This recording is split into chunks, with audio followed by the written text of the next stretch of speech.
नमस्कार साथियों, मेरा नाम है सुरेंद्र सिंह और आप देख रहे हैं एसएम न्यूज़।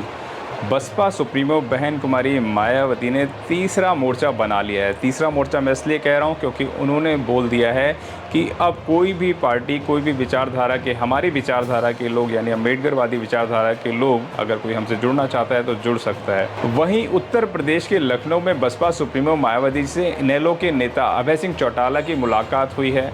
प्रदेश की राजनीति में हड़कंप मच गया है। आप समझिए कि कांग्रेस, बीजेपी हो चाहे समाजवादी पार्टी लोग हों, वह सारे के सारे भौचक्के रह गए हैं कि ये क्या हुआ। यानी कि हरियाणा के अंदर इस वक्त बीजेपी हो चाहे कांग्रेस हो, कोई भी पैर पसारती हुई नज़र आपको नहीं आएगी।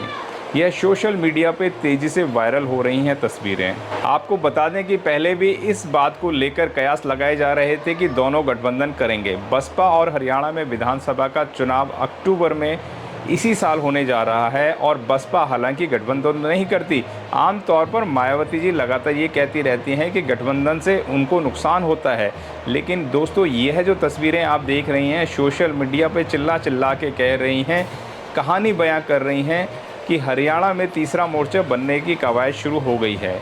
इस गठबंधन से सबसे ज़्यादा नुकसान कौन सी पार्टी को होने जा रहा है? अगर हम लोग बात करें तो जैसे मैंने आपको बताया था, इस गठबंधन से सीधा सीधा कांग्रेस और बीजेपी को नुकसान होने जा रहा है। दोस्तों, हरियाणा में बसपा ने पहला लोकसभा चुनाव 1989 में लड़ा था। इस दौरान पार्टी ने 9 सीटों पर अपने उम्मीदवार उतारे थे, मगर जनता ने सभी प्रत्याशियों को नकार दिया था। पार्टी को मात्र 1.5% वोट मिला। उसके बाद से पार्टी हर लोकसभा चुनाव में अपनी किस्मत आजमाती रही। पिछले 4 दशकों से लोकसभा चुनाव में बहुजन समाज पार्टी का जादू हरियाणा में नहीं चल पाया है। हर चुनाव में बसपा कभी गठबंधन के साथ तो कभी 10 सीट पर स्वतंत्र रूप से चुनाव लड़ती रही है। दोस्तों, लोकसभा चुनाव से अगर पार्टियों को वोट प्रतिशत की बात करें तो ये आंकड़े कुछ इस तरीके से हैं। मैं आपको स्क्रीन पे दिखा देता हूँ। आप देख पाएंगे कि पिछले चुनाव के अंदर भाजपा को 46.11% वोट पड़ा था और कांग्रेस को 43.67% वोट मिला था। इनेलो ने 1.5% यानी कि 1.74% वोट लिया।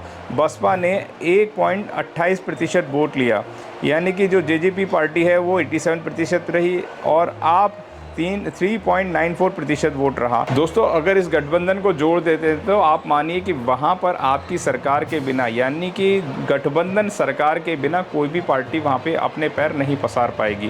क्योंकि इस वक्त जिस तरीके से लोगों ने मोदी के जादू को ख़त्म कर दिया, 400 पार का आंकड़ा कह रहे थे, लेकिन 400 पार पूरी तरह धराशायी हुआ। तो लोग इस वक्त समझ गए हैं, लोगों के पास रोज़गार नहीं है, लोगों के पास शिक्षा नहीं है, चिकित्सा नहीं है, अच्छे स्कूल नहीं है।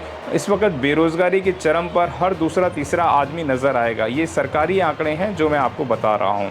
तो इसलिए लोगों ने इस वक्त बीजेपी से निराश हो रहे हैं। वहीं कांग्रेस के जो गठबंधन की सरकार को 2024 के अंदर जो गठबंधन को लोगों ने जिताया था, वहाँ से लोग निराश हो गए हैं। उसका कारण है कि जिन लोगों को संविधान के माध्यम से भेजा था, वह संविधान की बात ना करके वो सिंगोल हटाने की बात करते हैं, शिवजी की तस्वीर दिखा के हिंदुत्व की बात करते हैं। यानी बहुजनों के मुद्दों को ख़त्म कर दिया गया है, दलितों की कोई बात नहीं कर रही है। उत्पीड़न लगातार बढ़ते जा रहे हैं। आपने देखा चेन्नई के अंदर बसपा के अध्यक्ष को चक्कू से गोद कर मार दिया गया। तो आज उनका किसी भी गठबंधन का कोई भी बयान नहीं आता है, कोई भी संवेदना प्रकट नहीं करते हैं। तो आप समझ जाइए कि लोग इस वक्त समझ गए हैं कि यह कौन सी सरकारें हैं जो बहुजनों के हित की बात नहीं करती हैं। दोस्तों, बहुत सारे लोग ये कह रहे थे 2024 के अंदर कि बहन जी गठबंधन के अंदर नहीं गई हैं, बहन जी से ने मुलाकात नहीं करी है। आप देखिए जिस तरीके अभय चौटाला ने मुलाकात करी है बहन जी से, सोशल मीडिया पर आप तस्वीरें देख पाएंगे। तो बहन जी कभी भी किसी से मुलाकात करने के लिए मना नहीं करती हैं। यहाँ तक कि इंदू चौधरी से भी बहन जी ने मुलाकात करी। ऐसे बहुत सारे लोग हैं जिनसे बहन जी मुलाकात करती हैं, व्यक्तिगत मुलाकात करती हैं, उनको समय भी देती हैं, उनसे वार्तालाप भी करती हैं, सुझाव लेती भी हैं, सुझाव देती भी हैं। तो तमाम बात बहन जी करती हैं।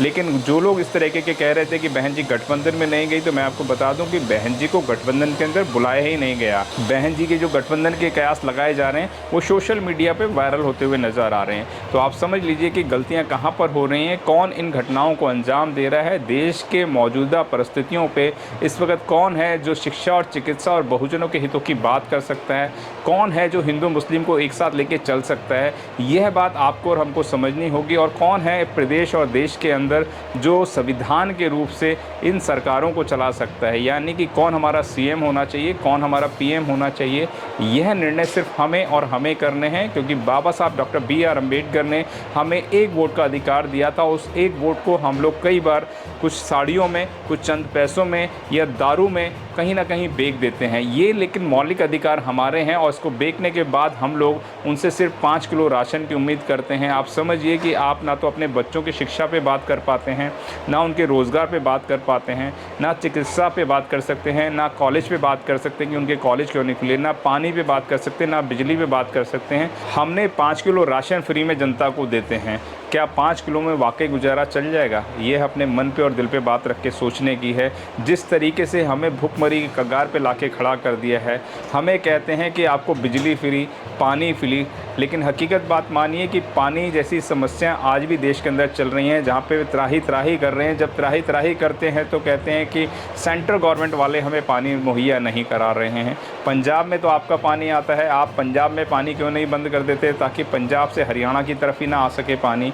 लेकिन ऐसा होता नहीं है। ये सिर्फ राजनीति करते हैं, गरीब ज़रूरतमंद लोगों की कोई भी बात नहीं करता है। आपने देखा होगा बहन जी जो बसपा सुप्रीमो बहन कुमारी मायावती हैं, जब उनका शासन था तो उन्होंने इस्तीफ़ा फेंक कर मारा था और कहा था कि मैं अगर बहुजन नायकों की, अपने लोगों की बात ही नहीं कर सकती हूँ, मैं अपने लोगों के मुद्दों को उठा ही नहीं सकती हूँ, तो ऐसे सदन में मुझे रहने का कोई अधिकार ही नहीं है।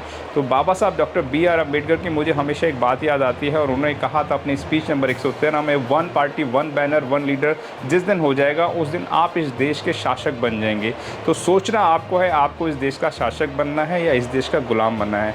मिलते हैं अगली वीडियो में। वीडियो अच्छा लगता है तो लाइक करें, शेयर करें, सब्सक्राइब करें, अपने कमेंट हमारे विचार बॉक्स अवश्य साझा करें।